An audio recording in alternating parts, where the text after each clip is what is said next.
Olá, aqui na minha frente está um Peugeot 2008. Neste vídeo, vou mostrar como acessar e gerenciar a navegação.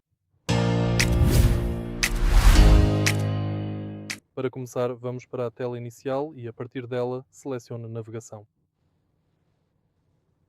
Agora, você pode gerenciar o mapa, diminuir ou aumentar o zoom,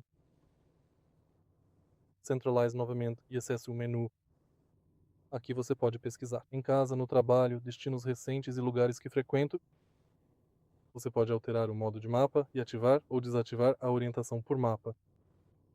Em seguida, você pode tocar em Pesquisar. Aqui você pode navegar até pontos de interesse ou simplesmente adicionar um destino. E basicamente é isso.